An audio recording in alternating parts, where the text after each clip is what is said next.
Poor girl washes cars at a gas station to save her sick grandma. The young billionaire approaches, and she pants.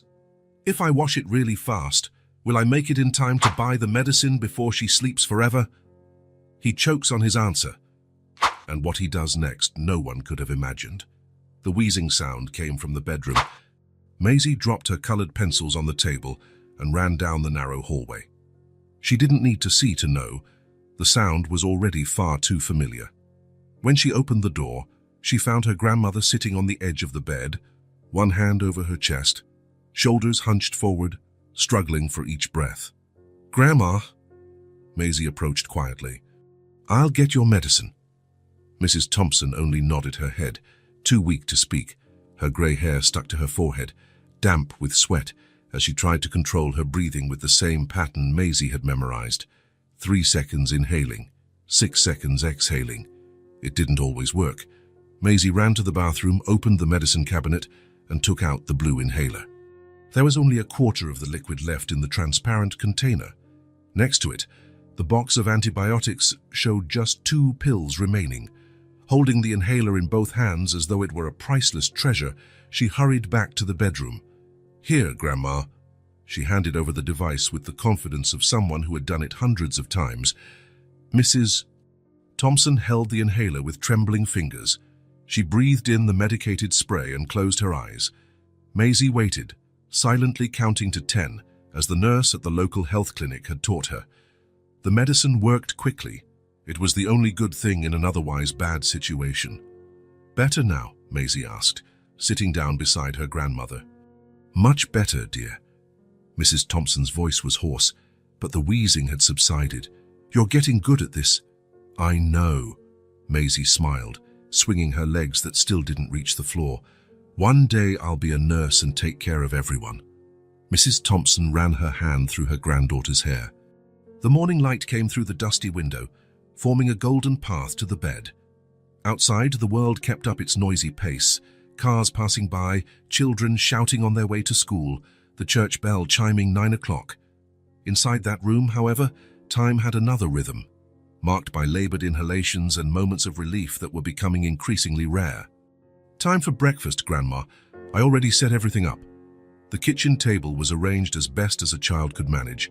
A stack of toast on a cracked plate, unevenly spread butter, a bit of jam in the corner.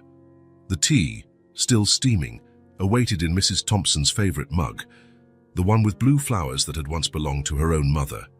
Her grandmother sat down slowly, as though each movement required careful planning. Her hands, marked by time and hard work, trembled slightly as she held the mug. "How do you manage to do all this when you're so little?" she asked, blowing on the hot tea. Maisie shrugged, as if it were no big deal. "I watch you do it. It's easy." But it wasn't easy. Nothing had been easy since Mrs. Thompson got sick. The house, which had never been large or luxurious, now felt like a burden on her grandmother's shoulders. The medications ate up almost all of her retirement income. The bills were piling up in a green folder in the dresser drawer, some with red letter warnings that Maisie could read, even if she didn't fully understand their meaning. "Remember that new doctor at the clinic, the one with the round glasses?" Mrs. Thompson asked between sips of tea. Maisie nodded. "The one who gave me star stickers?" "That's the one. She gave me free samples of these new medicines. The blue spray opens up my lungs so I can breathe better, and the pills fight the infection." Her grandmother paused, looking at the dark liquid in her cup. "I haven't felt this good in months." Maisie smiled, licking jam off her fingers. "Then let's buy more." The silence that followed was heavier than any answer. Mrs. Thompson set the mug on the table and sighed. "Dear, those medicines are very expensive. The doctor could only give me samples because the pharmacy rep left some at the clinic."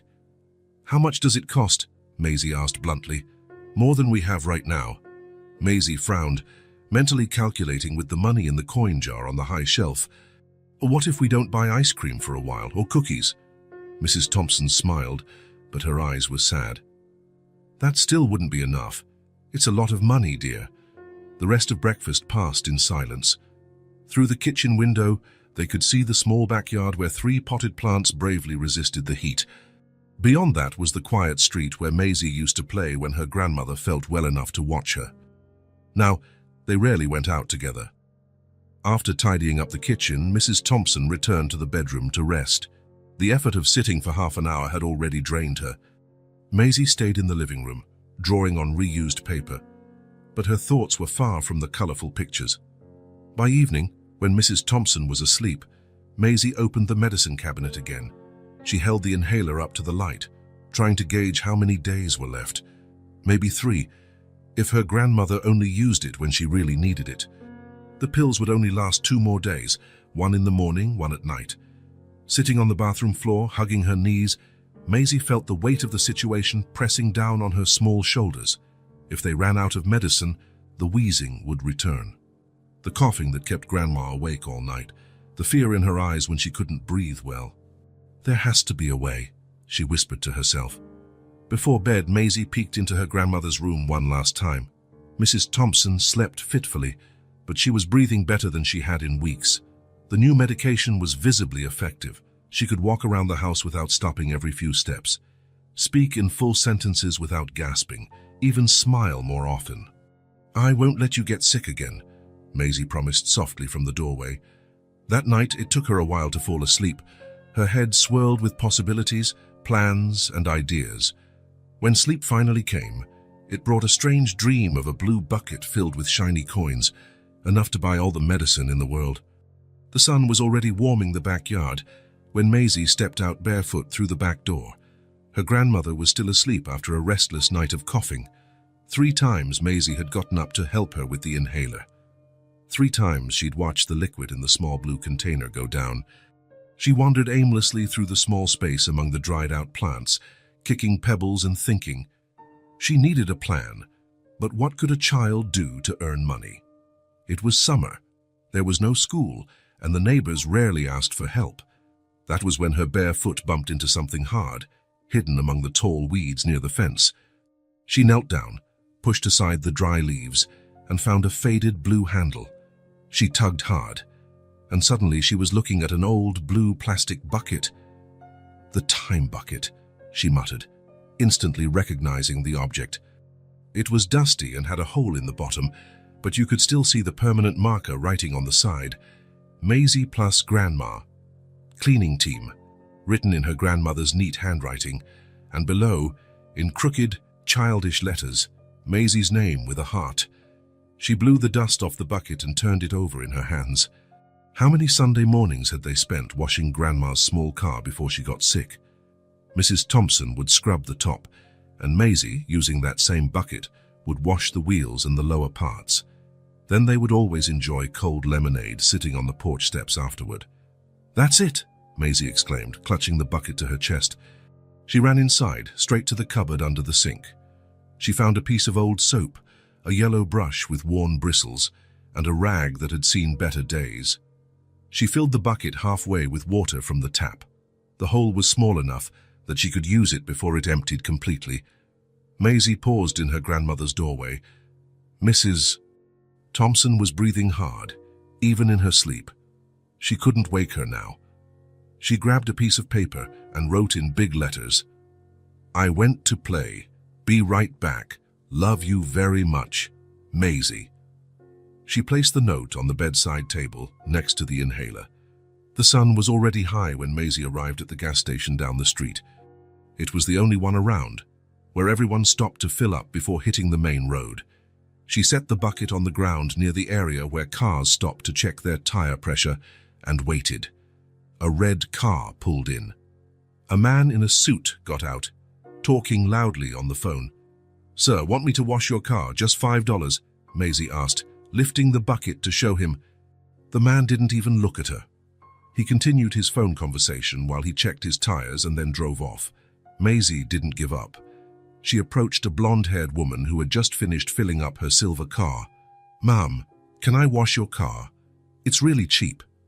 The woman shook her head. "Sorry, honey, I'm in a hurry." The hours passed.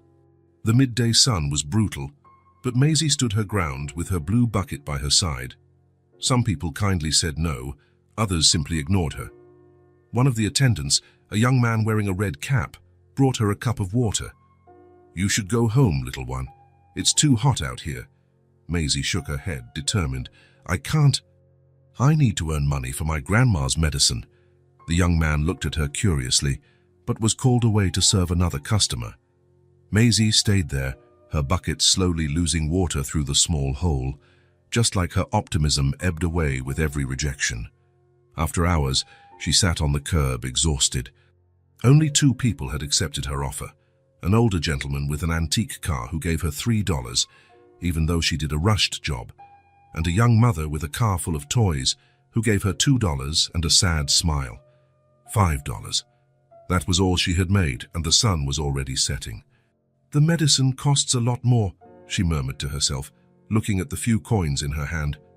She was ready to give up when a large black SUV pulled into the station. It was the kind of car she only saw in movies, shiny, imposing, with wheels so tall she could barely reach if she stretched her arm. It stopped near her, the engine purring before going silent. A tall man with dark hair and a grey suit stepped out.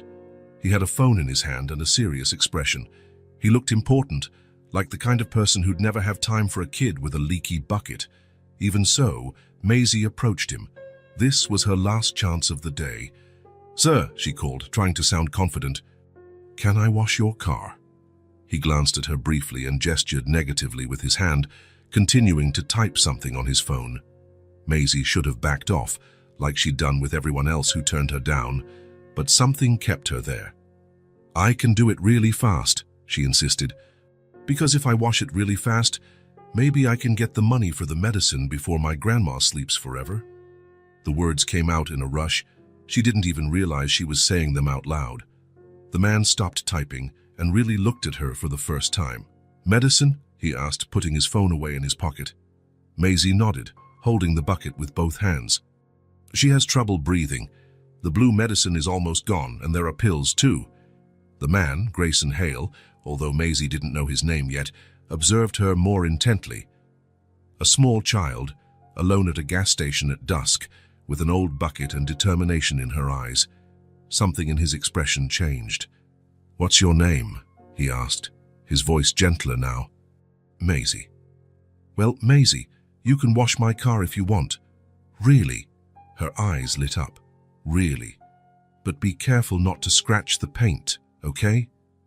Maisie nodded eagerly and ran to the faucet to fill up her bucket. The man watched her with an expression that was hard to decipher, something between curiosity and concern. "How much do you charge?" he asked when she returned, dragging the heavy bucket. $5, Maisie answered, already soaping up the brush.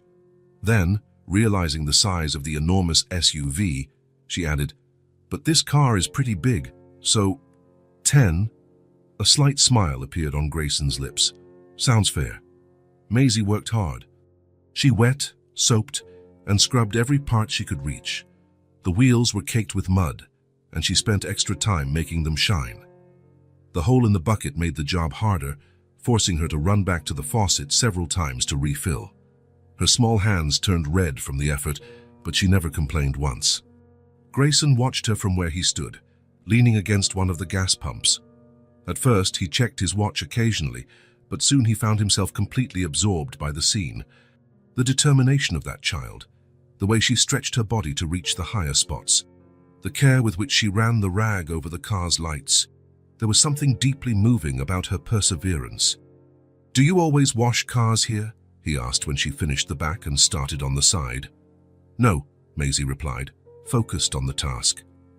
"This is my first day, but I used to help my grandma wash her car before she got sick." "And where is your grandma now?" "At home, sleeping. She gets tired really fast." There was something in the casual way Maisie spoke about the situation that made Grayson's heart clench. How old was she? 8 and maybe 9, and she was already carrying worries that even adults shouldn't have to bear. "Doesn't anyone else help you too?" Maisie paused, the rag dripping in her hands. "No, it's just me and Grandma."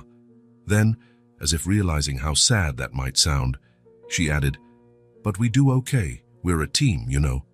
"It's even written on the bucket."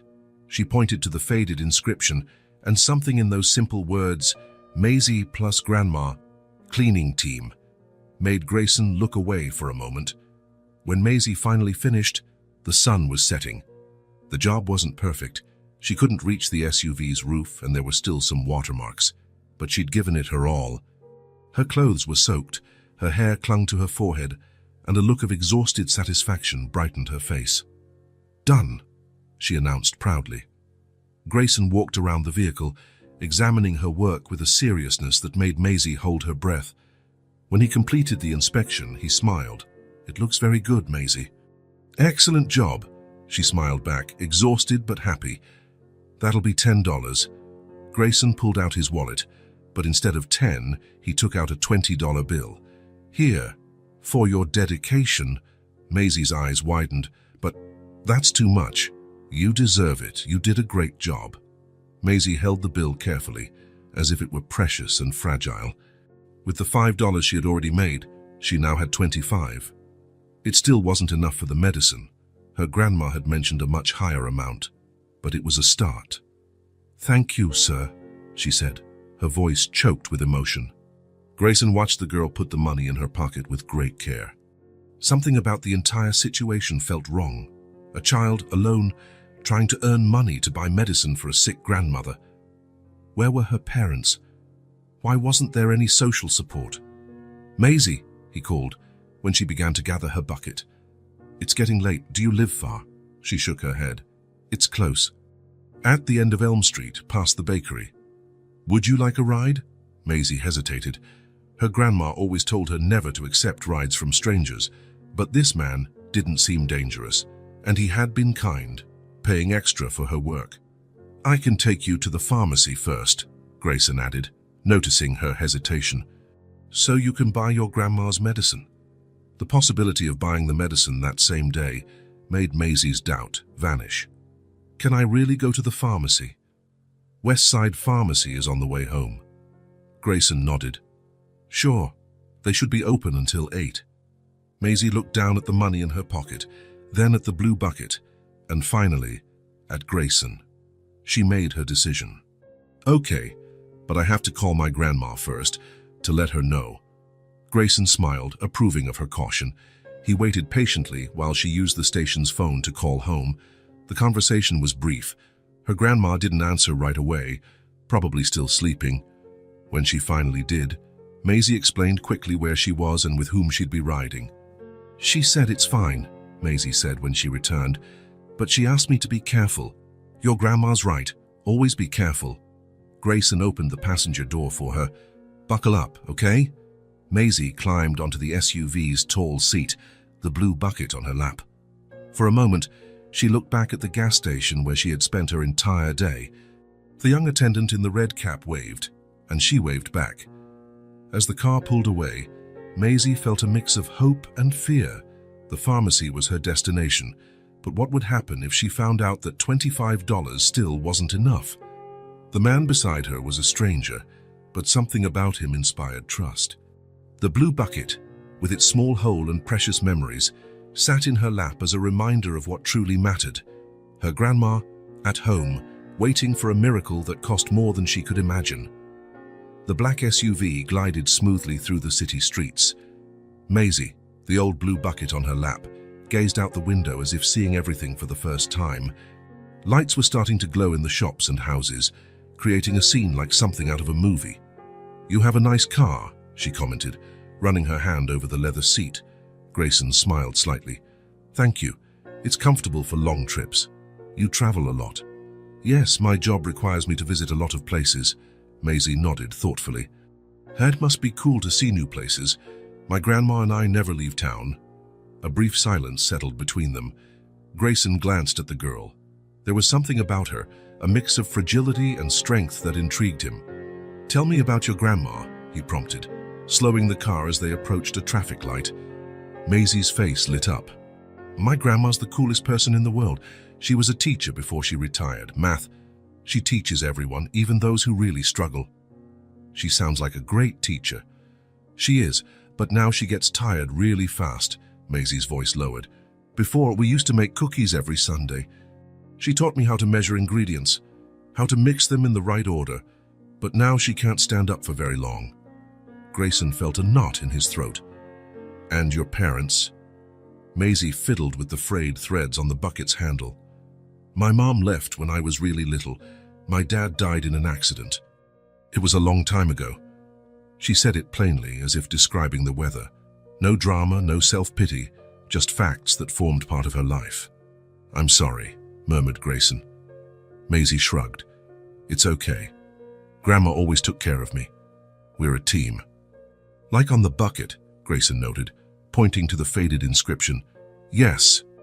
We always did everything together." Her eyes lit up with a sudden idea. "Did you know I want to be a nurse when I grow up? I already know how to give shots and everything." "Really?" Grayson asked, surprised. "Well, not for real. Just on my dolls," she laughed. "But Nurse Louise at the clinic taught me how to help Grandma with the inhaler. She said I have a knack for it." As she spoke, Maisie gestured enthusiastically. Her whole body seemed to tell the story along with her words. Grayson found himself smiling at the child's energy. "You'll be a great nurse." "You think so?"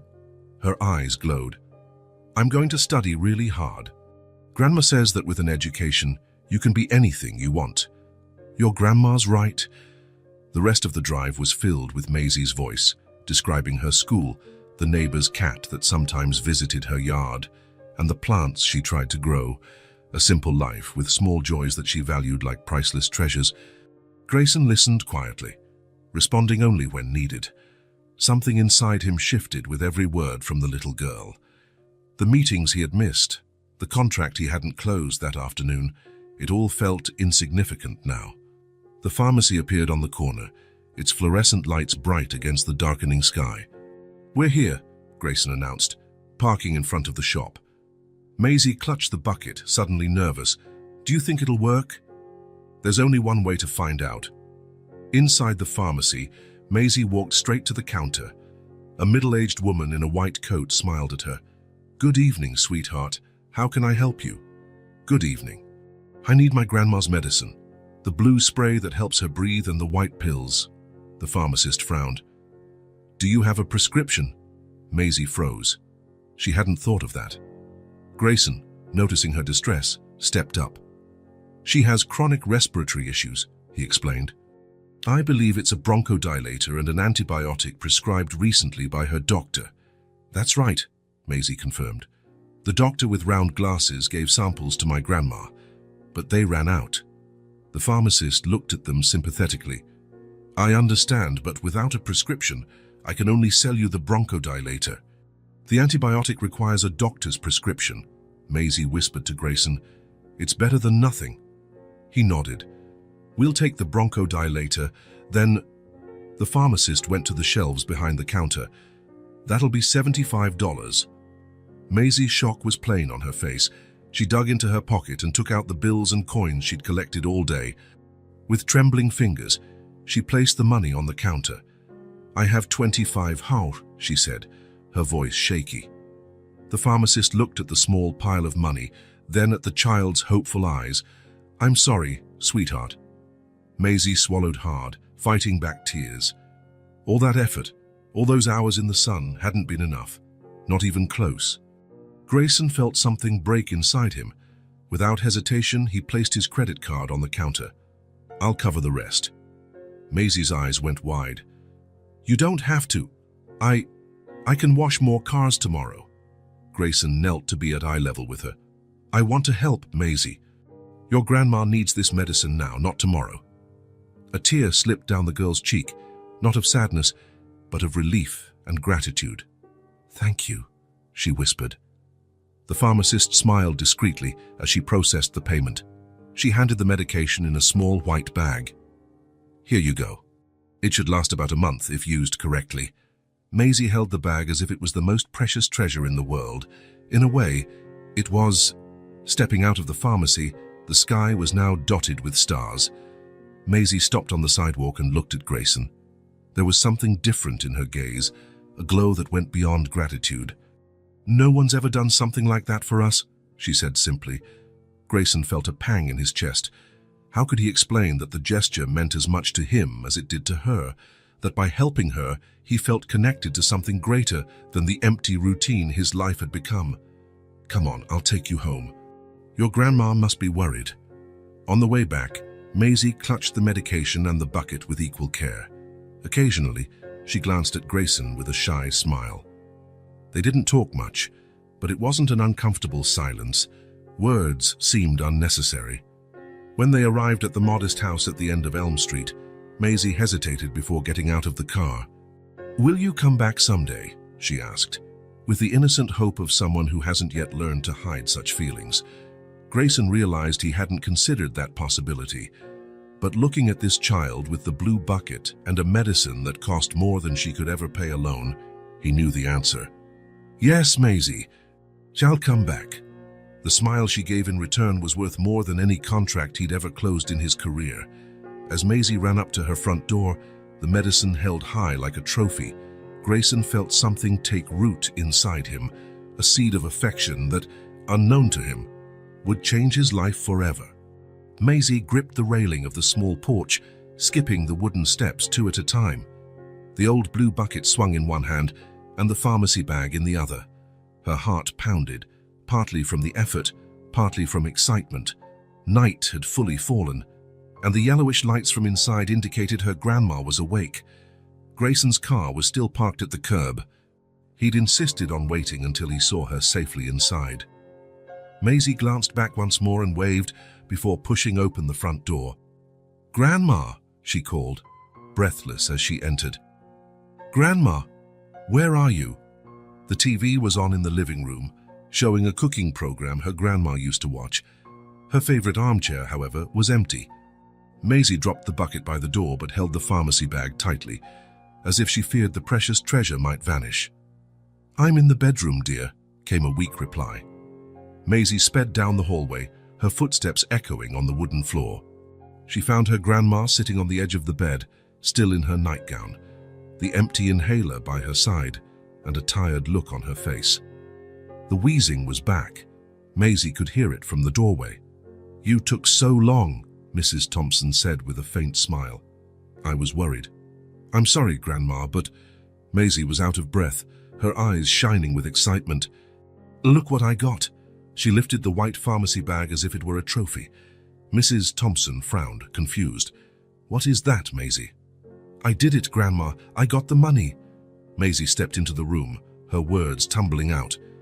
"A man let me wash his car, then took me to the pharmacy and look." Moving quickly, Maisie pulled out the new inhaler, identical to the one that was almost gone, but full, shiny, and full of promise. Mrs. Thompson's eyes went wide, as though she couldn't believe what she was seeing. "Oh my goodness, it's the medicine." "It sure is." Maisie jumped with joy. "The man's name is Grayson. He has this huge, shiny black car. I washed it, except the roof because I couldn't reach, and he paid me $20.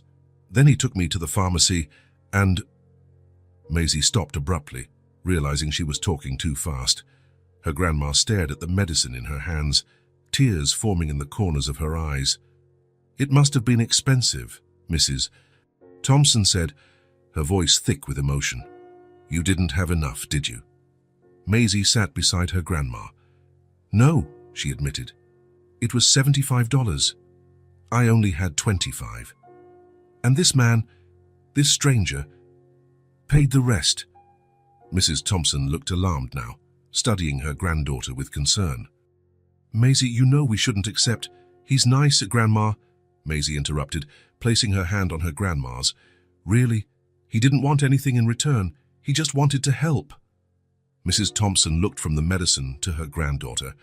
Worry clouded her expression, but so did relief. The wheezing in her chest was getting worse, and she knew she needed that medication. "You did this for me, my girl?" she asked, her voice trembling with emotion. Maisie smiled, a grin that lit her entire face. "We're a team, remember?" Something in those simple words, the same ones written on the old blue bucket, broke the last barrier of composure in Mrs. Thompson. She pulled her granddaughter into a tight hug, silent tears of gratitude streaming down her wrinkled cheeks. Maisie felt her grandma's body shaking with barely contained sobs. It was rare to see her cry. Mrs. Thompson was always the strong one, the rock that held everything together. Seeing her so vulnerable made Maisie squeeze her even tighter. "Don't cry, Grandma," she whispered. "Everything's going to be okay now." Mrs. Thompson pulled away slightly, enough to look at Maisie's face. With trembling hands, she wiped her own tears. "You've grown so much," she said, smiling through tears. "Sometimes I forget you're just a child." "I'm big enough to help," Maisie replied with a seriousness that often surprised adults. Mrs. Thompson took the new inhaler. With practiced movements, she shook it a few times and then used it, taking a long, deep breath of the medication. The relief was almost immediate. Maisie could see it in her grandmother's shoulders, which visibly relaxed. "Better?" she asked, still watching intently. "Much better," Mrs. Thompson replied, breathing more easily. "It's a miracle." "It's not a miracle, Grandma, it's medicine." Maisie laughed at her own joke, and her grandma joined in. For a moment, they sat there side by side on the edge of the bed, laughing together. The shadow of worry that had loomed over the house in recent weeks seemed to lift a little. "And that Grayson?" Mrs. Thompson asked once the laughter died down. "You said he drove you home?" Maisie nodded enthusiastically. "Yes, he waited until I went inside before driving off. Look, his car might still be out there." The two of them got up and went to the front window. The black SUV was still parked by the curb, its interior lights on. Maisie waved excitedly, and after a moment, a light blinked in response, Grayson signaling before pulling away.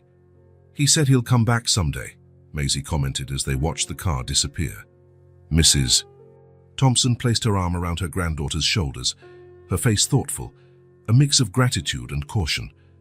"I hope he does," she said finally. "I'd like to thank him in person." Later that night, after Maisie had told her every detail of the day, the gas station, the people who turned her away, how Grayson showed up at the last moment, Mrs. Thompson sat in her favorite chair in the living room. She breathed easier now, the medicine taking effect. She watched Maisie, who had fallen asleep on the sofa, exhausted from the day's adventure. The blue bucket sat by the door, a small puddle of water forming around it from the little hole. The pharmacy bag, now empty, was neatly folded on the table. "Thank you, Mrs. Thompson whispered, to Maisie, to the stranger named Grayson, to the universe that in some way had taken care of them that day. Outside, one particularly bright star sparkled in the night sky. Good news had indeed arrived, carried by a determined child and an unexpected act of kindness. The digital clock on the dashboard showed 9:37 p.m. when Grayson got onto the main highway. The city lights gradually diminished in his rearview mirror as he sped toward the capital. His apartment was an hour away, in an upscale complex where few knew their neighbors' names. The radio played some random song, but Grayson hardly heard it. His mind replayed the day's images: the girl at the gas station with the leaky bucket, her frantic effort to reach the SUV's roof, her shining eyes when she received the medicine, the little house at the end of Elm Street. "Maisie," he muttered to himself, testing the name in the silence of the car. His phone rang, showing Parker, his business partner. Grayson hesitated before answering through the car's system. "Where have you been? We've been waiting for 2 hours to finalize the proposal for the Japanese investors." Parker's irritated voice filled the vehicle. "Something came up," Grayson replied tersely. "Came up, we're talking about a 7-figure contract, Grayson. What could be more important?" The question hung in the air. What could be more important than a $1 million contract? Until that morning, Grayson would have said nothing. Now, strangely, he couldn't form a clear answer. "I'll send the revised documents by midnight," he said simply. "I'll be on the video conference tomorrow at 8. You okay?" Parker sounded genuinely concerned now. "This isn't like you, disappearing like that." "I'm fine. I just had something to take care of." The call ended with half-hearted apologies and professional promises. Grayson adjusted the air conditioning, feeling uncomfortable for reasons that had nothing to do with temperature. In his modern apartment, with a skyline view, Grayson opened his laptop on the rarely used dining table. Parker's email was already there, with attached files and a reminder about the next morning's meeting. He worked mechanically, reviewing contract clauses and terms. But his mind wandered. How was Maisie doing now? Had her grandma been able to use the medicine? Who else took care of them, besides the little girl herself? The cursor blinked on the screen, waiting for commands that didn't come. Grayson found himself staring out the window at the city lights that never slept. There he was, at 38, living the dream, co-owner of a successful consulting firm, driving a luxury car, living in a luxury apartment. Yet he had never felt so empty as he did in that moment. He shut the laptop with a sharp movement, the sound echoing in the silent apartment. "What am I doing?" he asked aloud. He walked to the bar and poured himself a whiskey. The amber liquid swirled in the glass as he thought of Maisie and the pharmacy bag she carried like a trophy. How could someone so small bear such huge responsibilities? Something about her had touched him profoundly. It wasn't just compassion. There was something more, a connection he couldn't explain. Maybe it was a protective instinct, or maybe it was admiration for her courage, or maybe, he reflected wryly, it was simply his loneliness finally catching up with him. That night, he slept poorly. He dreamed of blue buckets filled with coins and a little girl trying to reach the sky. At the next morning was a whirlwind of appointments. The video conference with the Japanese investors lasted 3 hours. Then there was a meeting with the legal department, lunch with a potential client, and another meeting. At 4 in the afternoon, Grayson found himself looking out the window of his office on the 20th floor, watching the city below. The people looked like ants following predetermined paths. He used to enjoy that view, the feeling of being above it all. Today, though, he felt restless. "May I come in?" Parker asked, knocking on the partially open door. "Sure." The Japanese investors loved the modifications. They want to close the deal on Monday. Parker grinned with satisfaction. "Great work, as always." "Great," Grayson replied distantly. Parker studied him for a moment. "Are you sure everything's okay with you? You seem different. Have you ever wondered if we're doing what really matters, Parker?" The question caught his partner off guard. "What do you mean?" "Nothing. Forget it." Grayson grabbed the suit jacket from the back of his chair. "I'm heading out early today. We have a marketing department meeting at 5. You can handle it. I need to check on something." Parker looked like he wanted to say more, but only nodded. 15 years of partnership had taught him when to give Grayson space. At 4:30, the black SUV rolled out of the office building's garage. Grayson drove unhurriedly, taking the road back to the small town. He had no precise plan. He just knew he needed to go back to see if Maisie and her grandma were all right. The gas station looked smaller in daylight. He parked near the pumps and watched the activity for a few minutes. There was no sign of a little girl with a blue bucket. He walked into the convenience store, where a young man in a red cap was stocking shelves. It was the same man who had given Maisie water the day before. "Excuse me," Grayson said. "You were working here yesterday, weren't you?" The young man looked at him curiously. "Yes, sir, need something. There was a little girl here yesterday, small, with a blue bucket. She was washing cars." The attendant's face lit up in recognition. "Oh yeah, the girl trying to get medicine for her grandma. She spent the whole day here." "That's right." Grayson felt an odd relief that someone else had noticed her, as if it confirmed he hadn't imagined everything. "Do you know who she is, where she lives?" The young man frowned, suddenly cautious. "How can I ask why you want to know?" "I helped her yesterday, bought the medicine for her grandma." Seeing the young man was still hesitant, Grayson added, "I just want to make sure they're okay." Something in his sincerity seemed to convince the attendant. "She's Mrs. Thompson's granddaughter, the retired teacher. Everyone knows them around here. Do you know where they live?" "On Elm Street at the end, the yellow house with the white fence." He paused. "Mrs. Thompson hasn't been doing well. Lung issues, Kaz, from what I hear." Grayson nodded, taking note. "Thank you." "Hey," the attendant called out as Grayson turned to leave. "That was nice of you, what you did. That girl, she's got grit, you know. Spent the whole day under the sun without giving up. A lot of people didn't even look at her." "I noticed," Grayson replied, feeling again that strange mixture of admiration and responsibility.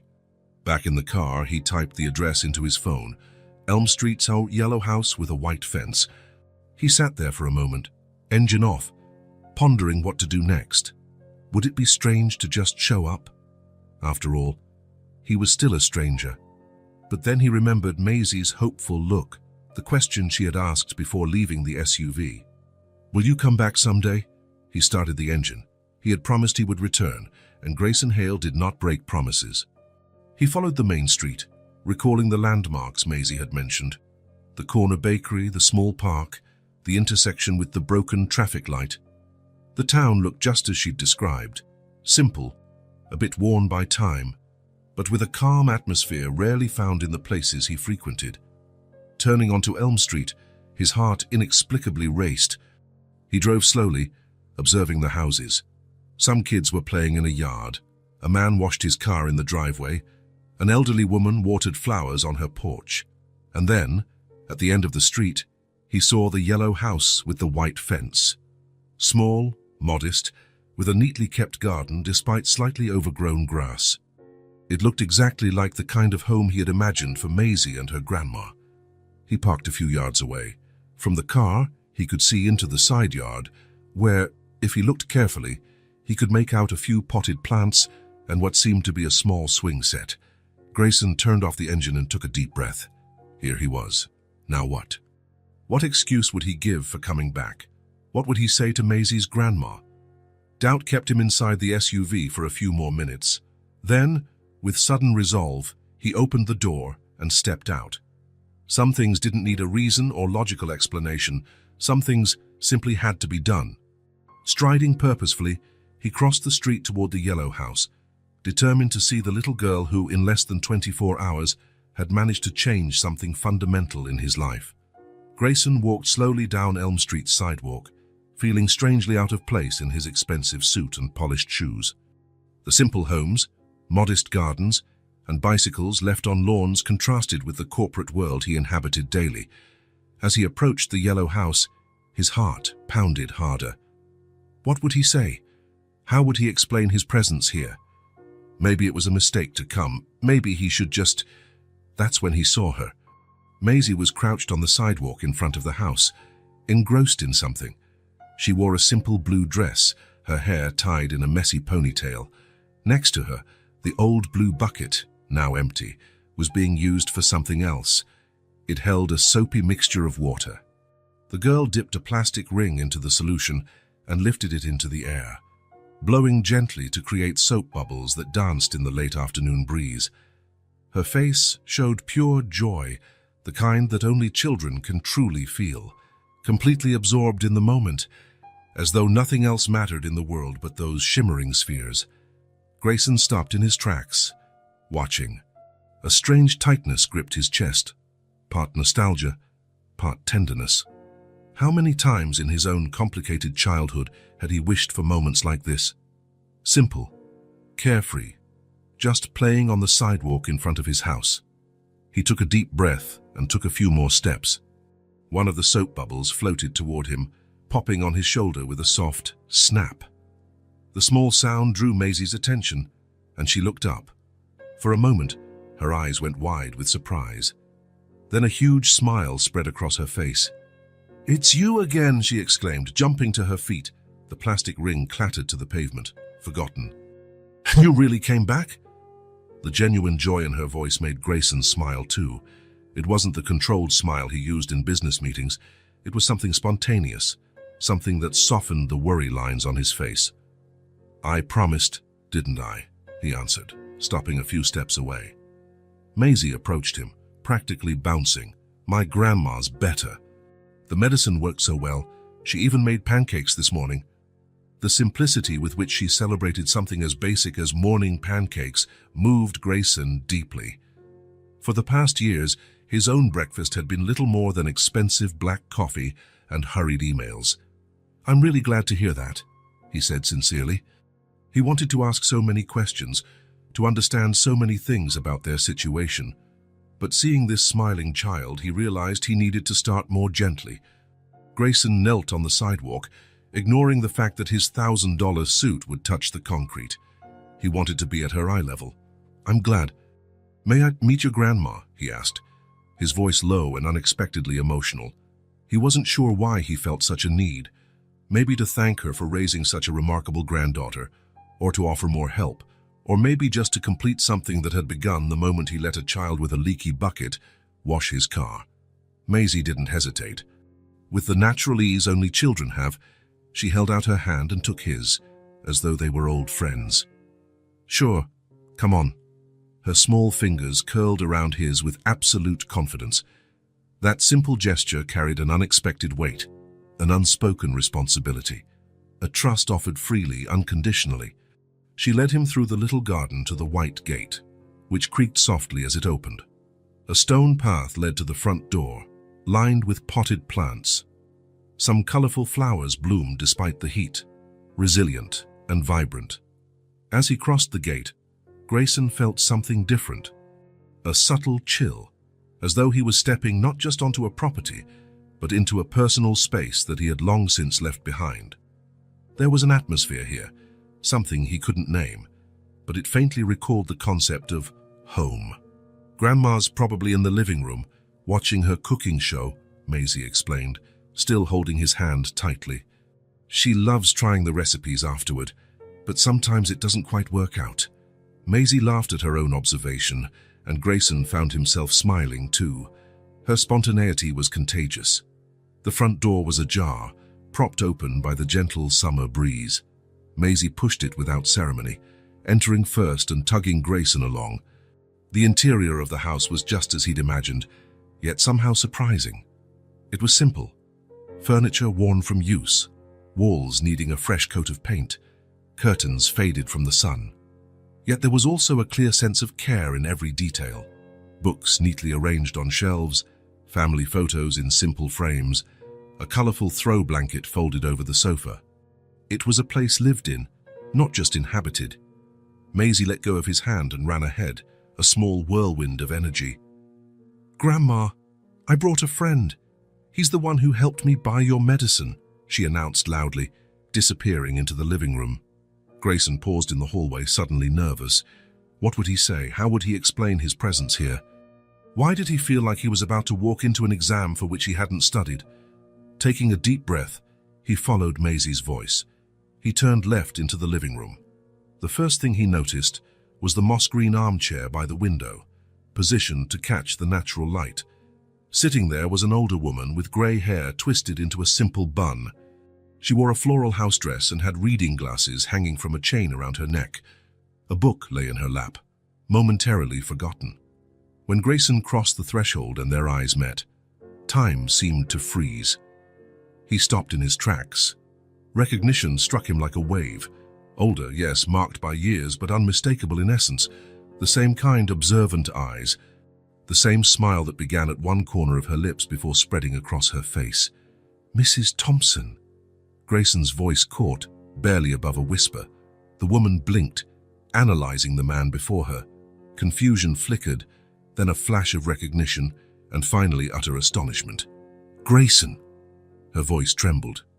"Grayson Hale." Maisie looked from one to the other, sensing something extraordinary was happening even if she didn't quite grasp what. Grayson felt weak in the knees. He took a few steps forward, as if in a daze. "It's really you," he said, incredulous. "After all this time?" Mrs. Thompson let the book slide into her lap, one hand covering her lips in shock. "My goodness, how is this possible?" Grayson stepped closer, his eyes misty with the force of long-buried memories, now awakened with astonishing power. "You were my fifth-grade teacher," he said, voice thick with emotion. "You were the first person who ever believed in me." Time rewound 25 years in an instant. Images of a worn classroom in a public school on the outskirts of town.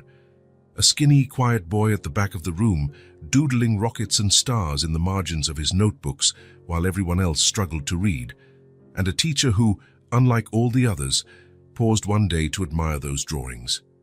Mrs. Thompson's smile trembled with tears. "The boy who drew rockets said he was going to change the world." She remembered. After all these years, all those students, she remembered him. Grayson couldn't hold back anymore. He approached and knelt beside the armchair, just as he had when he was a boy staying after class to show her his latest drawings or ask about the stars.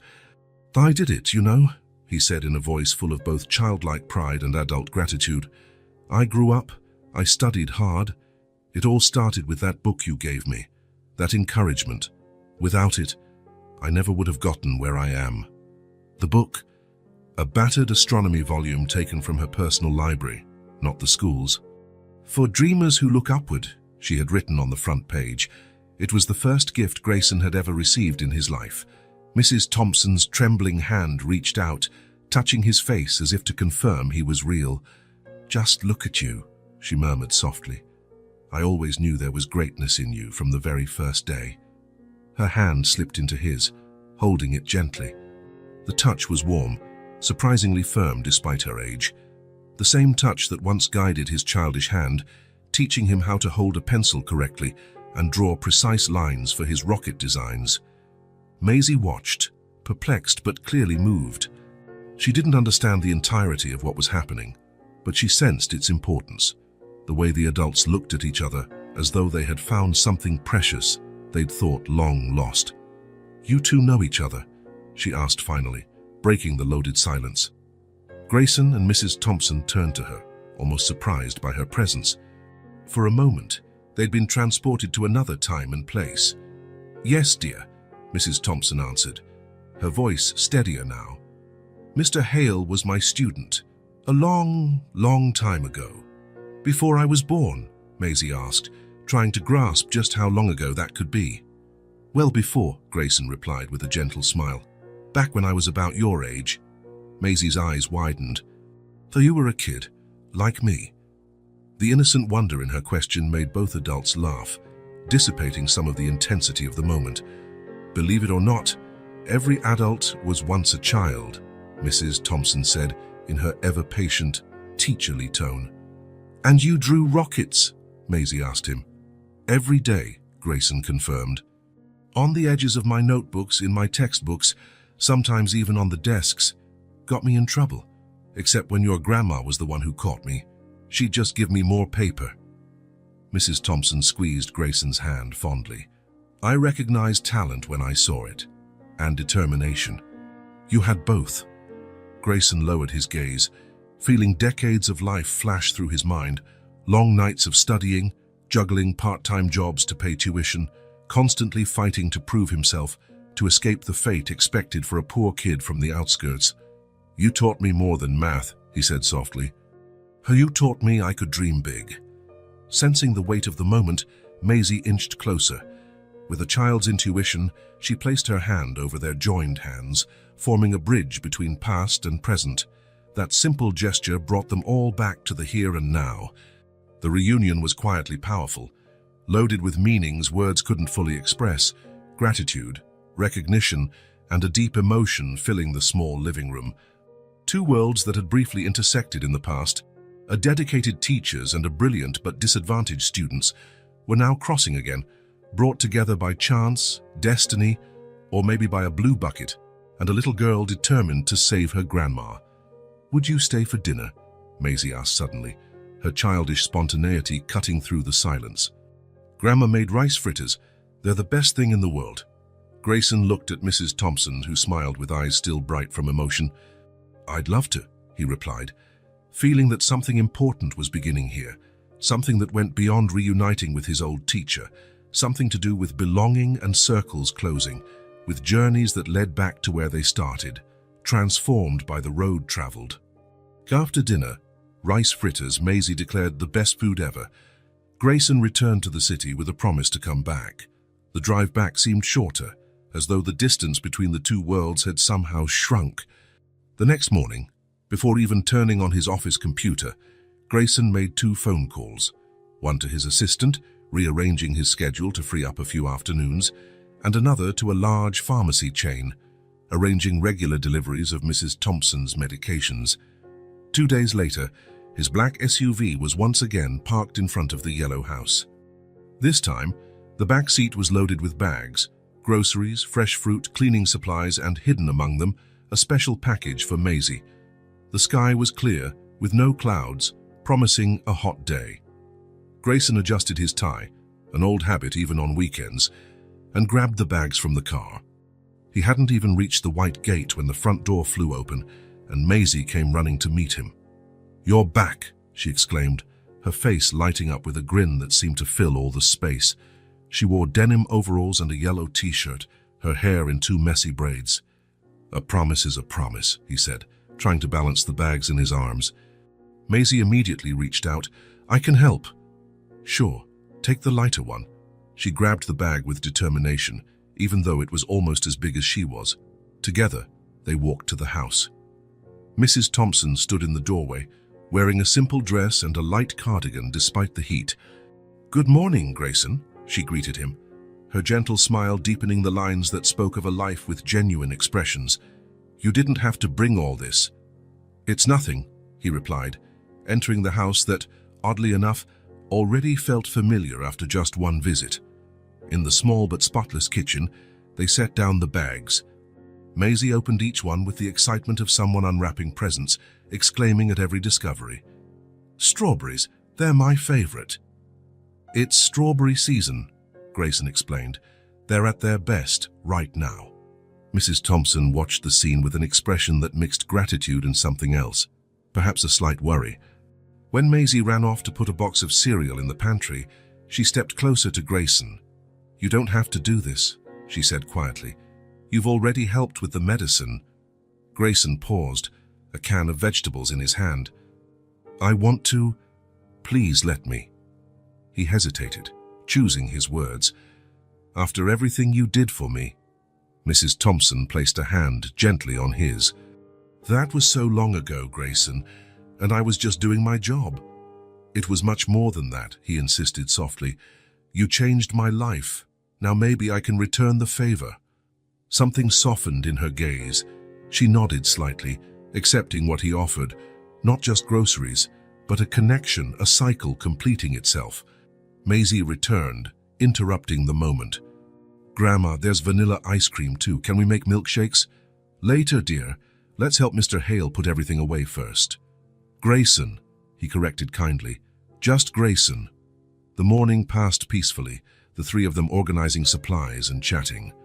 Maisie fired off question after question about his car, where he lived, whether he had any pets. He answered patiently, realizing how simultaneously impressive and empty his life sounded when described to a child. "You live alone in a big place. Aren't you afraid of ghosts?" Maisie asked while helping put boxes of tea away. "It's an apartment, not a house. And no, I don't believe in ghosts." "But don't you get lonely?" The simple question struck a tender spot. Yes, he was lonely, terribly so, even though he was always surrounded by people in meetings, conferences, and social events. "Sometimes," he admitted, "but I'm usually busy." Mrs. Thompson, who was preparing tea on the stove, cast him a compassionate look. "Being busy isn't the same as having company," she remarked quietly.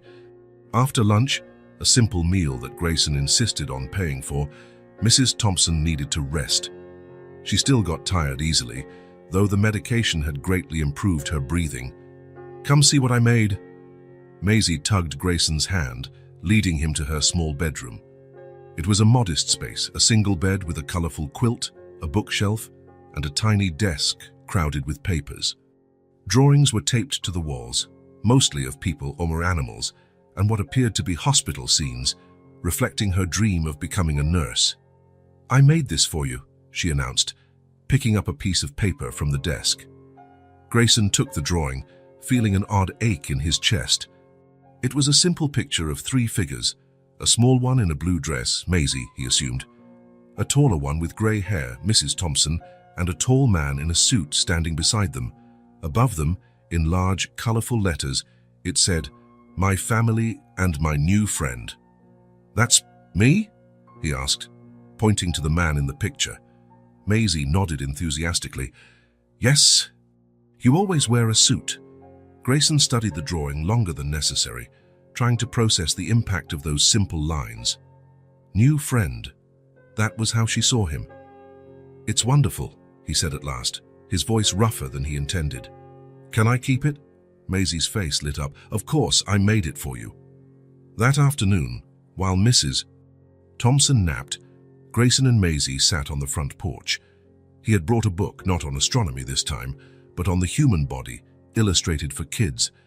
Maisie flipped through the pages reverently, asking about every system, especially fascinated by the lungs and how they worked. "Is that why my grandma can't breathe sometimes? Her alveoli don't open properly." Grayson was impressed by her understanding. Exactly. The medicine helps open those air passages.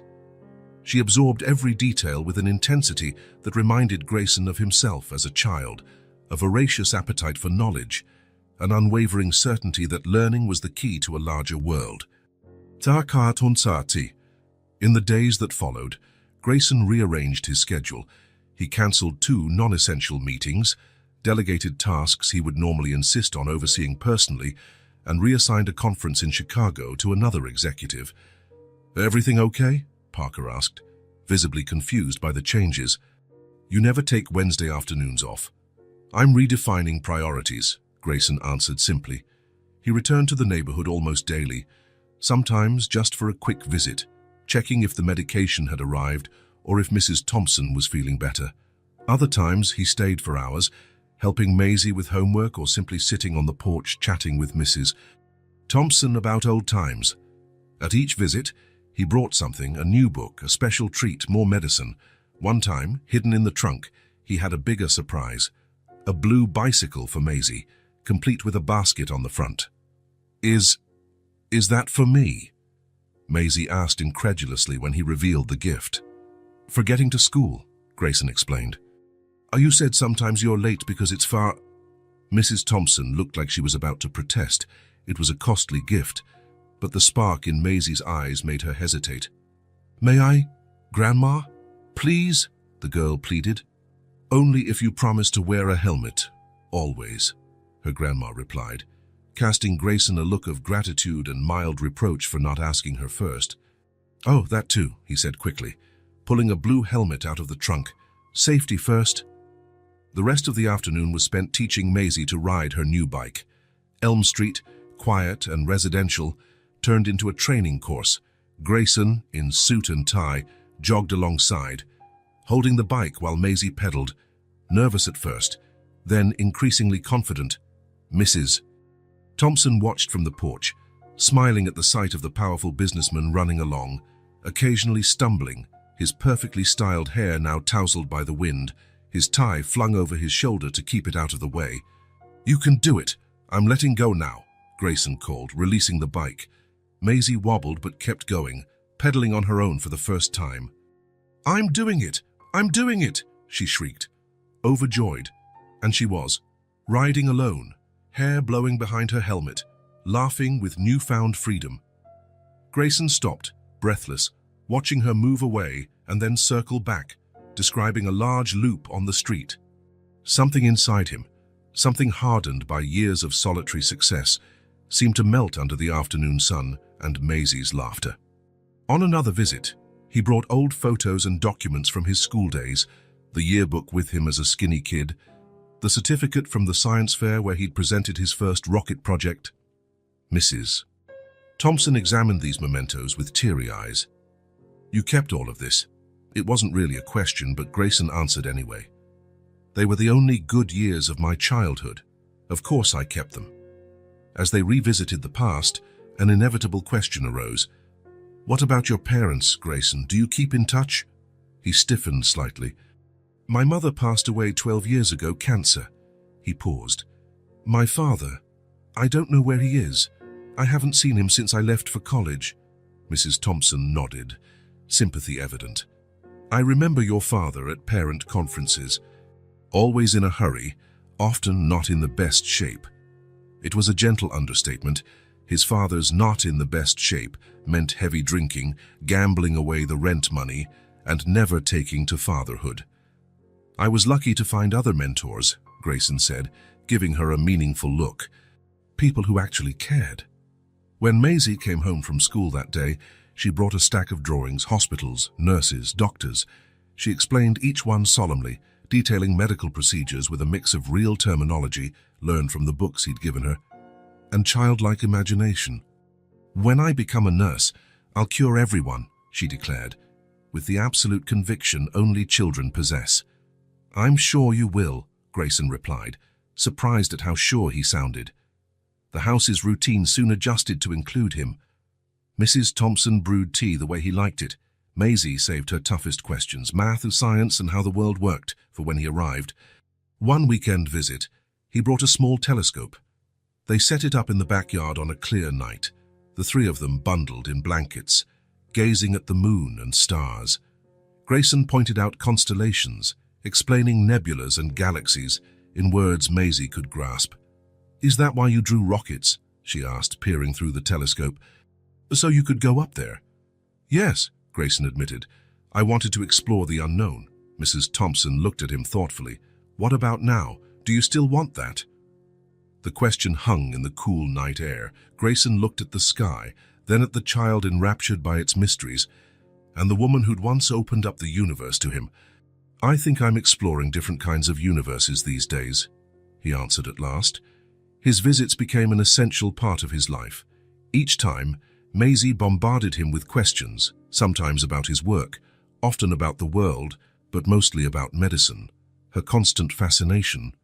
"Are you rich?" she asked once, in that direct way kids ask things. Grayson hesitated. "I have financial comfort. So why don't you have kids?" The question caught him off guard. "I never had time." Maisie frowned, puzzled. "But you have time to come here now." Her simple and devastating logic left him speechless. Another day, Mrs. Thompson noted how different he seemed. More relaxed, less formal, though he still wore a suit. "You're smiling more," she observed. "Real smiles, not those professional ones you used to wear." He hadn't noticed, but it was true. He felt different too, like his facial muscles were relearning a more genuine expression, one he'd forgotten over the years. At night, back in his luxurious apartment overlooking the city, Grayson became aware of the contrast. The expensive art on the walls, chosen by a decorator, not by him. The fridge stocked only with essentials, no colorful treats like those filling the Yellow House's pantry. He started bringing work there, reports to read while Maisie did homework at the kitchen table, important calls made from the porch while Mrs. Thompson tended her garden. People at the office noticed. Parker commented on Grayson's new habit of leaving earlier, of refusing weekend meetings. "So is there someone?" he asked with a teasing grin. "You finally found someone who matters more than $1 million contract." Grayson only smiled, neither confirming nor denying. How could he explain he hadn't found someone, but rather a home? How to describe the feeling of sitting on a simple porch, sipping tea with two people who saw him as Grayson, not Mr. Hale, CEO and co-founder. On one special visit, he brought a plant for Mrs. Thompson, a rare variety she had mentioned liking. The delight on her face was worth more than any business deal he'd ever made. For Maisie, he brought a real stethoscope. She spent the entire afternoon listening to everyone's heart, his, her grandma's, even the plants, claiming she could hear sap moving. When it was time for him to leave, Maisie hugged him spontaneously. "Are you coming back tomorrow?" "It's Monday, Maisie. I have meetings," he explained. "Sure. But you'll come back after that?" "Yes, I promise." She smiled, satisfied, and ran back inside. Grayson lingered a moment on the porch, looking at the Yellow House. Somehow, that modest little place had become more important to him than the skyscrapers he'd spent 15 years climbing. As he drove back to the city, he realized he was smiling for no apparent reason. A genuine smile, the kind that starts in your eyes and spreads across your face, the kind he'd forgotten how to give. The calendar on the kitchen wall showed it had been 3 months since Grayson had rediscovered Mrs. Thompson and met Maisie. 3 months that had completely transformed his life. His upscale city apartment, once his only refuge, now felt more like a stopover. The real sense of home came from that Yellow House, from Maisie's laughter, from Mrs. Thompson's gentle guidance. It was a quiet Saturday afternoon. The summer heat was giving way to the milder autumn breeze. Grayson had arrived early, bringing fresh donuts for breakfast and a new set of science books for Maisie. Now, sitting on the back porch, they enjoyed the shade of the trees as they chatted. Mrs. Thompson rocked gently in the old chair Grayson had fixed the week before. Maisie played on the lawn with a small ball, occasionally drawing them into her made-up games. There was a peace here he'd never found in a luxury resort or an executive retreat. "You know," he said, watching Maisie chase the ball, "this reminds me a bit of my childhood. I didn't have a backyard, of course. I lived in a tiny apartment with my mum.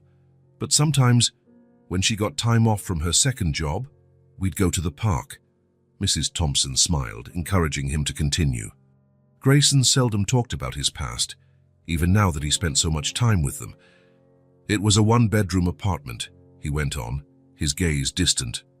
So small, my bed was the living room couch.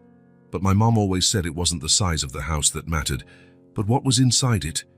She was a wise woman, Mrs. Thompson commented. She worked as a cleaning lady by day and a waitress by night. I barely saw her on weekdays. He paused, turning old memories over in his mind. I remember the nights the power went out in our neighborhood. She'd light candles, and I'd still study. She said we couldn't waste a single day. Maisie had come closer, silently sitting on the porch steps to listen. Her attentive eyes missed nothing. "You studied by candlelight?" she asked, intrigued. "Like in old-timey movies?" Grayson laughed. "Exactly like that, but a lot less romantic. My eyes stung, and I had soot in my nose the next day." "What about your dad?" Maisie asked with a child's directness. "Did he live in the tiny apartment too?"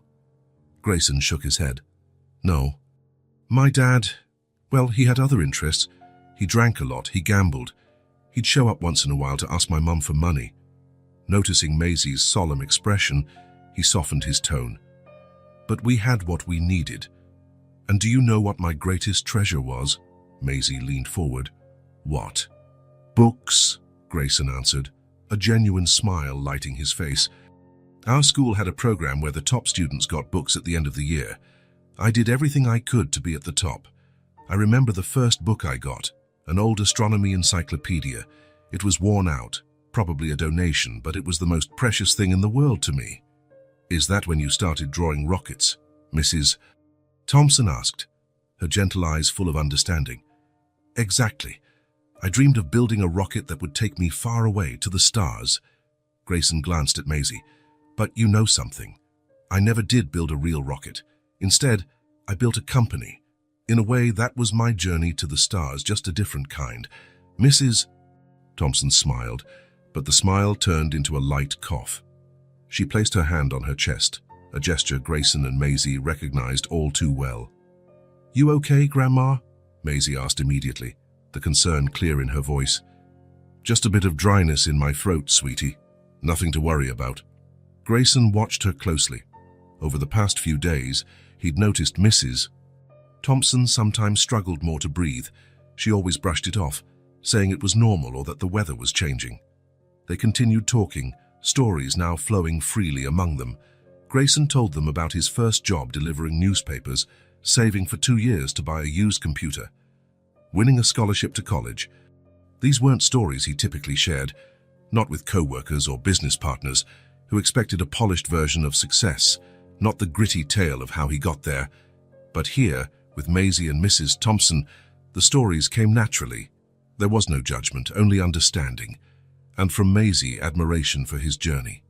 "Is that why you always wear a suit?" she asked, after Grayson recounted his first office job, where he'd felt out of place among privileged colleagues. He thought for a moment. "I guess so. At first it was like armor. It made me feel I belonged in that world. And now it's just a habit, I suppose. Though," he looked down at his clothes, a neatly pressed shirt, immaculate trousers, even on a casual Saturday. It was the first time he really considered it. "Maybe I do need to update my wardrobe," he concluded with a small smile. Mrs. Thompson chuckled, but the laugh turned into a stronger cough this time.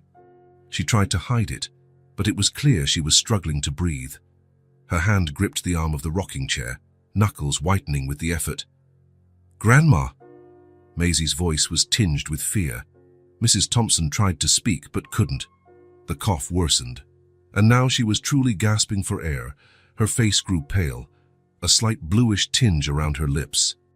Grayson jumped up. "Maisie, get your grandma's inhaler, quick!"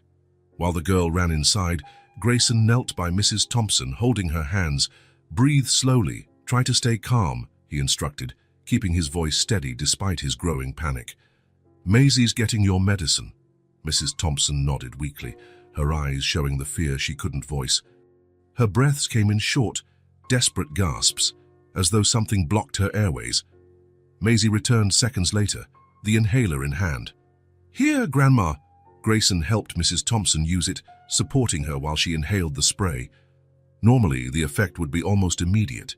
He'd seen it many times these last few months. But this time, even after 2 doses, she was still wheezing and coughing. "It's not working," Maisie said, voice trembling. "We're going to the hospital," Grayson decided. No hesitation. "Right now."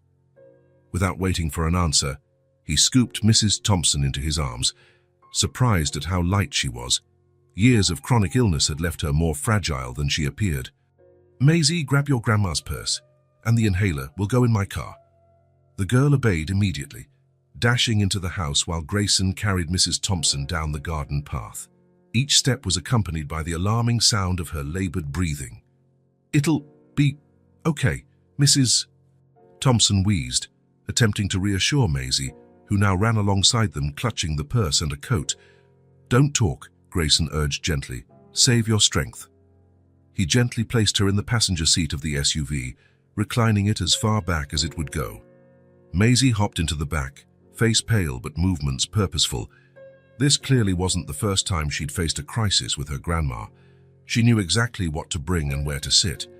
He drove with urgent caution through the small town toward the county hospital, 15 minutes away. In the rearview mirror, he saw Maisie leaning forward, one hand on her grandma's shoulder. "We're almost there, Grandma." "Hang on," she repeated, like a mantra. Mrs. Thompson kept her eyes closed, focusing all her energy on each strained breath. One hand gripped the inhaler, the other clutched Maisie's. The sound of her wheezing filled the vehicle, a sharp whistle that made Grayson's heart constrict. "We'll be there in 5 minutes," he said, passing a slower car. "Have you been to this hospital before?" Maisie nodded. "Yes, they know my grandma there. Dr. Martin is her doctor." "Perfect. I'll ask for him." Grayson kept his voice steady, projecting a confidence he didn't entirely feel. He'd handled crises, financial, corporate, strategic, throughout his adult life, but nothing had prepared him for this visceral fear watching Mrs. Thompson fight for each breath, seeing panic in Maisie's eyes. Finally, they reached the hospital, and Grayson parked by the emergency entrance. He jumped out and ran to the passenger side, taking Mrs. Thompson in his arms again. "I need help," he called as he hurried through the automatic doors. "Respiratory emergency!" The nursing staff sprang into action. A gurney appeared, rapid questions were asked, and Mrs. Thompson was transferred from his arms to professional care. Everything happened in a blur. Monitors, oxygen, curtains pulling shut. "Are you family?" asked a nurse once Mrs. Thompson had been rushed away for immediate treatment. Grayson hesitated for a fraction of a second. "Yes," he answered, feeling Maisie's small hand grip his. "We're family." And the next few hours were a painful lesson in patience. After the initial flurry of activity came the waiting. Maisie and Grayson sat side by side in the waiting area, occasionally receiving brief updates, but never enough to fully ease their worries. "They're running tests," explained one nurse. "Dr. Martin has been called and is on his way. She's stable for now." Stable. The word hung in the air, carrying both relief and uncertainty. Stable didn't mean she was fine, just that she wasn't getting worse at the moment. Maisie sat rigid in her chair, back straight, hands in her lap. She suddenly looked older, as if assuming a role she knew too well. "Do you want something from the cafeteria?" Grayson asked gently. "A sandwich, maybe? It's past dinner time." She shook her head. "I'm not hungry." Silence returned, broken only by the typical hospital sounds. Distant beeps, muffled announcements over the PA, hurried footsteps in corridors. Maisie stared at the doors her grandma had disappeared through, as though sheer willpower could bring her back, healthy. "She's gonna be okay, right?" Maisie finally asked, her voice so soft he almost didn't hear. Grayson left his seat and knelt in front of her, taking her small hands in his. He saw her eyes glisten with suppressed tears, a child trying desperately to be strong. "She's strong, Maisie, and now she's getting the best care." He wished he could give guarantees, promises, certainties, but he knew he couldn't. It wouldn't be fair or honest. And Maisie deserved honesty. Despite his comforting words, the girl could no longer hold back her tears. They rolled silently down her cheeks, tracing glowing tracks on her skin. "I don't want to lose my grandma. She's all I have." The raw truth of that statement, All I have, hit Grayson like a physical blow, a child whose safety, future, and entire world depended on a sick elderly woman. Without a second thought, Grayson wrapped her in a gentle but firm hug, the kind of embrace that says, "You're not alone," even when words fail. "I know, Maisie. I know." And in that moment, in the middle of a sterile waiting room, amidst beeping machines and hurried medical staff, between the smell of disinfectant and weak coffee, something happened. A bond formed, deeper than friendship, more meaningful than casual companionship, the kind of connection that only grows when two people share fear, hope, and genuine love. Grayson felt something inside him change forever. He was no longer just the former student helping his old teacher, or the wealthy man trying to pay back a favor. This was more fundamental, more visceral. It was commitment. Maisie sobbed quietly against his shoulder, finally allowing herself to be just a scared child. Grayson held her tight, offering the only comfort he could, his presence. "Are you relatives of Mrs. Eleanor Thompson?" A voice made them both look up. A middle-aged man in a white coat, a stethoscope around his neck, observed them. He had kind, if tired, eyes and held a clipboard. "Dr. Martin." Maisie recognized him immediately, wiping tears from her cheeks. "How's my grandma?" Grayson rose, keeping a protective arm around Maisie's shoulders. Tension filled the air. This was the moment for good or bad news. "The pneumonia was caught early, which is lucky. We managed to treat her in time," Dr. Martin explained, leading them to a small consultation room away from the noise of the ER. "Tests show she's responding well to the treatment, but we need to keep her in the hospital for a few days on IV antibiotics." "Pneumonia," Grayson repeated, surprised. "I thought it was just an acute episode of her chronic respiratory condition." "Chronic issues make her more vulnerable to infections. It's a common complication, unfortunately." The doctor checked his notes. "Her records show similar past episodes, though none so severe in the last 6 months." Maisie nodded. "That new medicine Grayson bought helped a lot."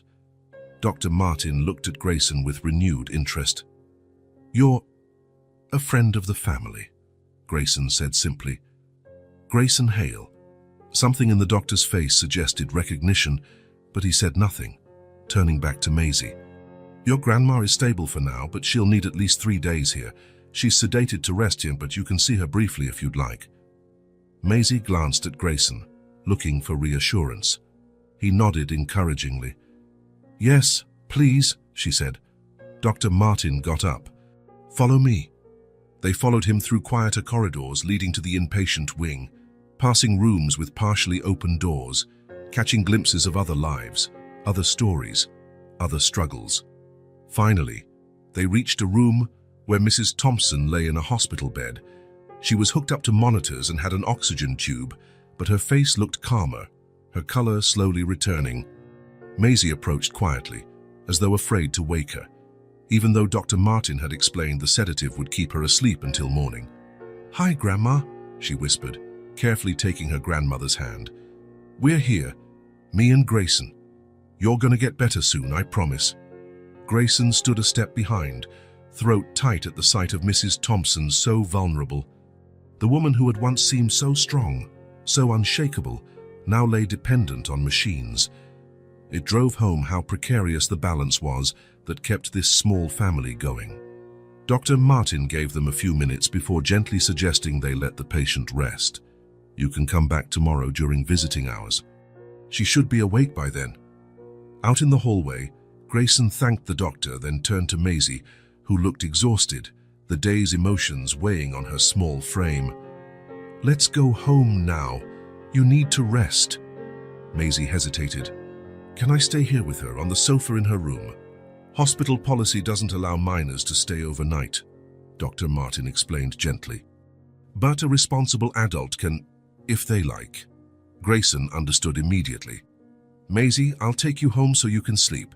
Then I'll come back and stay with your grandma overnight. Tomorrow morning, I'll pick you up and we'll visit her together. How about that?"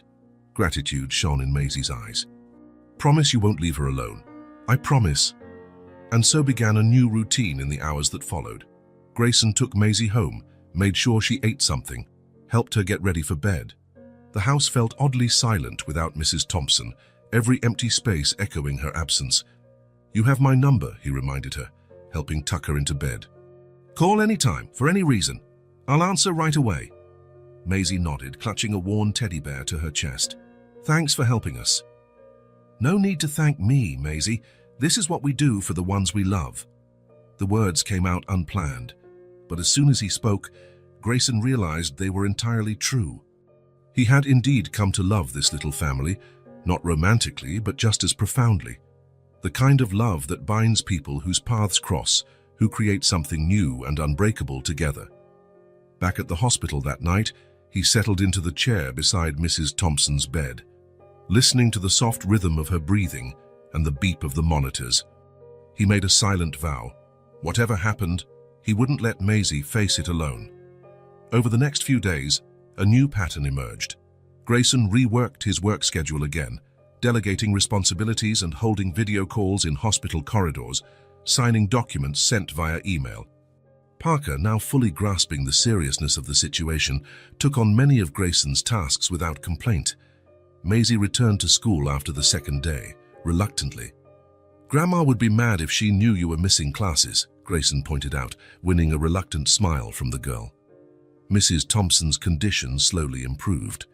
Her oxygen was gradually reduced, and her medications were adjusted. By the third day, she was sitting up in bed, weak but alert, looking at the drawings Maisie had made to decorate her hospital room. Grayson was there for every step of her recovery. He brought real breakfast food to replace hospital trays, helped organize her medications, and read to her when her eyes got too tired to focus. At night, once Maisie was home, he stayed behind, sleeping in the uncomfortable armchair rather than leaving his former teacher alone. "You don't have to do this, Grayson," Mrs. Thompson said one evening, watching him adjust a makeshift pillow on the chair. "I'm sure you have more important things to do." Grayson paused, contemplating the statement. 3 months ago, he would have agreed. Contracts, meetings, negotiations. The empire he built seemed to demand constant attention and vigilance. Now, looking at the fragile older woman in the hospital bed, at Maisie's colorful drawings taped to the walls, at the blue bucket somehow stored in the corner, brought by Maisie like a talisman, he saw with crystal clarity what truly mattered. "No," he said firmly. "There's nothing more important than this." A new daily life was forming out of this crisis, one that was simple, real, and built on the affection that had grown from empathy. It was made of small acts. Grayson helping Maisie with her homework in the hospital hallway, Mrs. Thompson telling him how to make breakfast the way Maisie liked it, the three of them watching the evening news together, discussing current events as if they were in the Yellow House. In the sterile environment of the hospital, amid occasional alarms and strict medical routines, they created their own microcosm of normalcy. An unlikely family, united not by blood but by choice, necessity, and above all by love. The day of discharge dawned under a perfect blue sky. Grayson arrived early, bringing clean clothes for Mrs. Thompson, a floral dress Maisie had specially picked out, and a light sweater in case the weather changed. The hospital room windows were open, letting in the warm spring breeze. "Ready to go home?" Grayson asked, helping Mrs. Thompson sit on the edge of the bed while they waited for the final discharge papers. "More than you know," she replied, offering a tired but genuine smile. "Hospitals have their value, but nothing compares to home." Grayson nodded.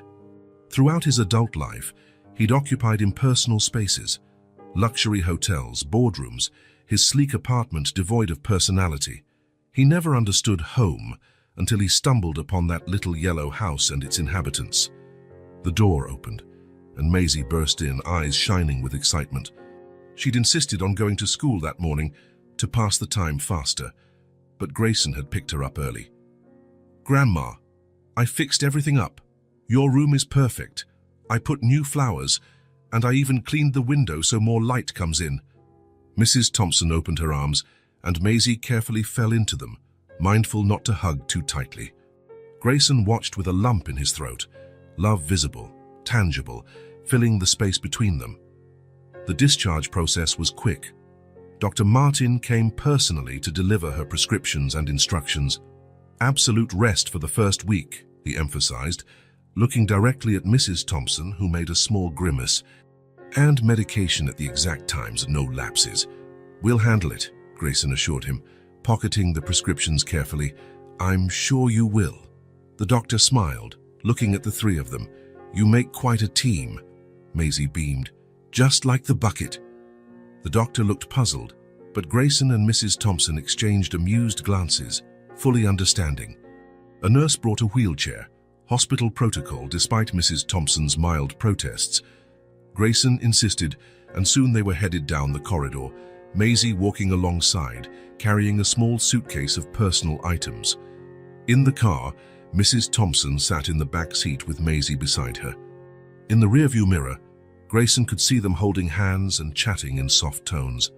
Maisie was showing Grandma the drawings she'd made while she was away, each one depicting the moment they'd all be home together again. The drive back was peaceful, broken now and then by Maisie's remarks on what had changed in the neighborhood. A new fence at the Hendersons' Mrs. Wilson's dog having puppies, the new mailman who always brought mint candies. Finally, they pulled up to the yellow house. Grayson noticed something different. The front garden, once slightly neglected, now boasted tidy flower beds. The windows sparkled in the sunlight, and the porch was swept clean, decorated with potted plants. "Surprise!" Maisie exclaimed, unable to contain her excitement. "The neighbors helped. Everyone wanted to do something nice for when you got back, Grandma." Mrs. Thompson brought a hand to her mouth, tears welling in her eyes. "Oh my goodness." Grayson moved around to open the door for them. Supporting Mrs. Thompson with one arm, he guided her along the garden path, step by careful step, the journey back home. A simple wreath of wildflowers adorned the front door. Inside, the smell of homemade food filled the air. On the kitchen table sat covered dishes, evidence of the neighbors' generosity, stews, pies, fresh bread. The whole community got together, Grayson explained. "Once they heard you were coming home."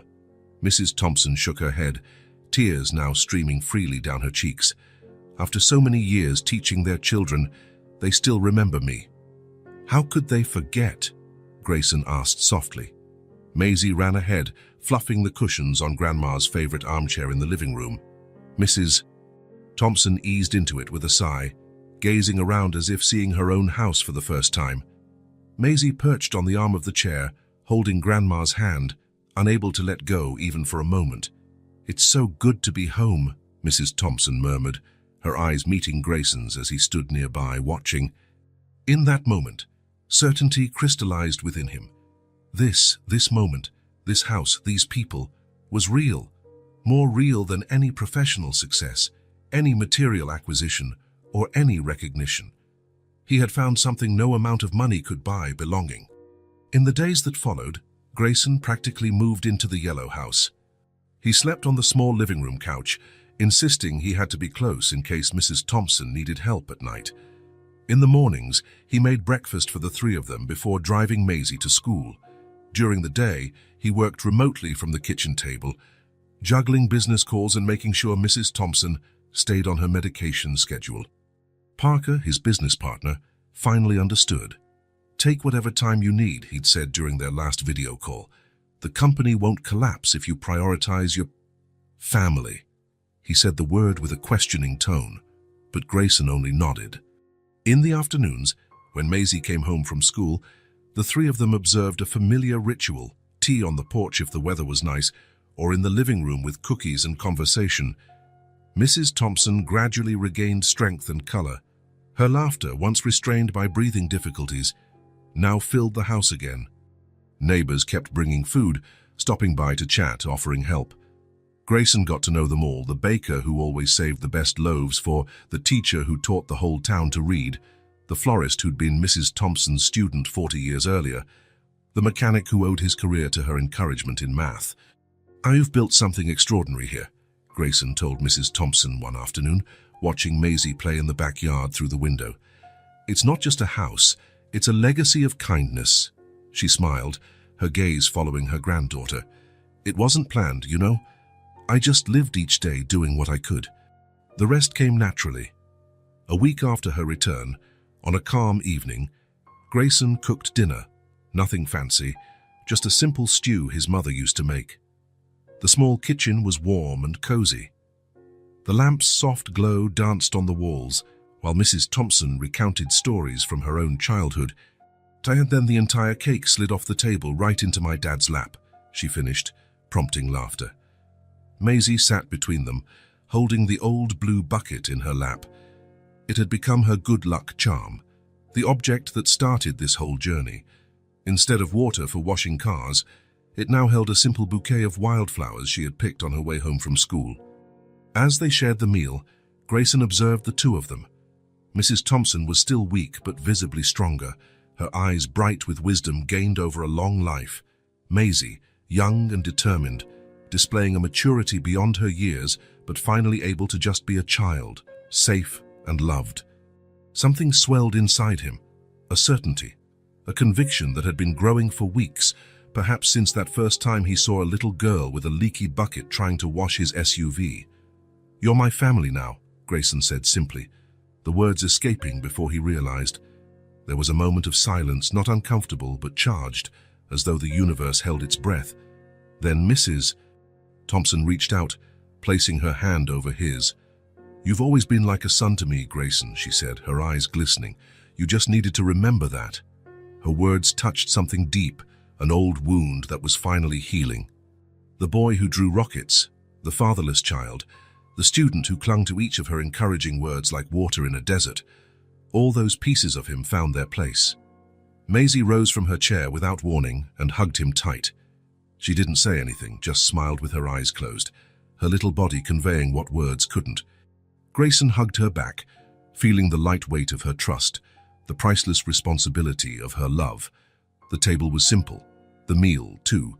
The house was modest, the furniture worn from use. Nothing there would impress his business peers or high-profile clients. But Grayson knew with absolute certainty that he had found a rare treasure, genuine bonds, formed through time, care, and real love. In the corner of the room, illuminated by the last rays of sunlight through the window, the blue bucket stood filled with wildflowers. It was no longer just an object, but a symbol of courage, of perseverance, of fated meetings that seemed accidental but might just be destiny.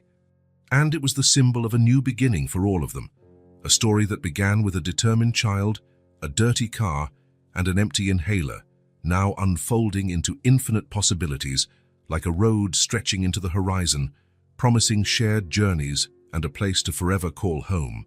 If this story touched your heart, subscribe to the channel and turn on notifications so you don't miss the next ones. Leave a like because it helps this story get recommended to more people. See you in the next story.